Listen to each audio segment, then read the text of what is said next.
সঁচাই এক গুৰু দায়িত্ব।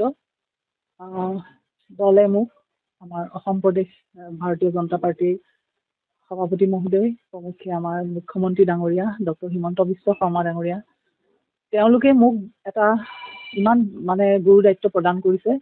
মই চেষ্টা কৰিম এটা নতুন পৰ্যায়লৈ নতুন মাত্ৰা দিবৰ কাৰণে, আৰু সকলোৰে মোক সহায় সহযোগিতা লাগিব, সমগ্ৰ অসমৰ মহিলাসকলৰ আৰু আপোনালোকৰো সহায় সহযোগিতা লাগিব।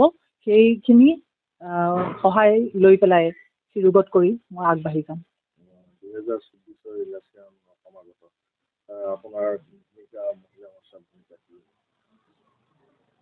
আপোনালোকে জানেই প্ৰতিটো ইলেকশ্যনেই হওক বা অন্যান্য মেলে মিটিঙেই হওক বা আমাৰ অনুষ্ঠান প্ৰতিষ্ঠানতে হওক, আমাৰ মহিলাসকল আজিৰ তাৰিখত একদম সক্ৰিয়।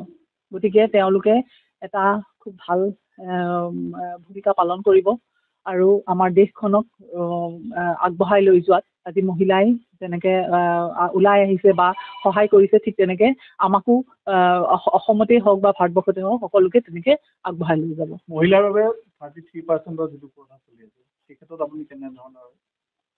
আচলতে ক'বলৈ গ'লে 33% চলি আছে বা তেনেকৈ এটা আলোচনা বিলোচনা বা বিচাৰ হ'ব। আৰু আজিৰ তাৰিখত মই SC মৰ্চা মানে ভাৰতীয় জনতা পাৰ্টীৰ অনুসূচিত জাতি মৰ্চাৰ মই উপসভানেত্ৰী হিচাপে কাম কৰি আছিলোঁ। কিন্তু মই আজি যিটো মোক মহিলা মৰ্চাৰ সভানেত্ৰীৰ দায়িত্ব দিছে, মই এতিয়া আলোচনা কৰি বা তেওঁলোকৰ লগত কথা পাতিহে মই এইখিনি কথা কি হয় মই জনাব পাৰিম পিছত। 2024 আপুনি লোকসভাৰ মহিলা আসন বিচাৰিব?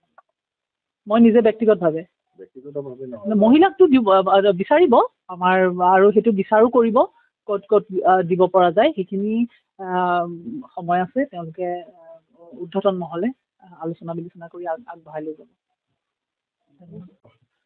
সভানেত্ৰী আঙুলৈ সহযোগিতা বিচাৰিব? বাইদেৱে ইতিমধ্যেই মোক অকণমান আগতে ফোন কৰি পেলাই তেওঁৰ সম্পূৰ্ণ সহায় সহযোগিতা আগবঢ়াম বুলি তেওঁ মোক প্ৰতিশ্ৰুতি দিছে। আৰু তেখেতে সমগ্ৰ অসমৰ মহিলাসকলক কেনেকৈ একত্ৰিত কৰি আৰু বিভিন্ন কাৰ্যসূচী পালন কৰি পেলাই তেওঁ কেনেকৈ আগবঢ়াই লৈ গৈছে আপোনালোকে সকলোৱেই অৱগত। আৰু ঠিক তেনেকৈ তেওঁৰ সহায় লৈ পেলাই ময়ো এটা পৰ্যায়লৈকে অসমৰ মহিলাসকলক আগবঢ়াই লৈ যাম বুলি মনতে সংকল্প বান্ধি লৈছোঁ।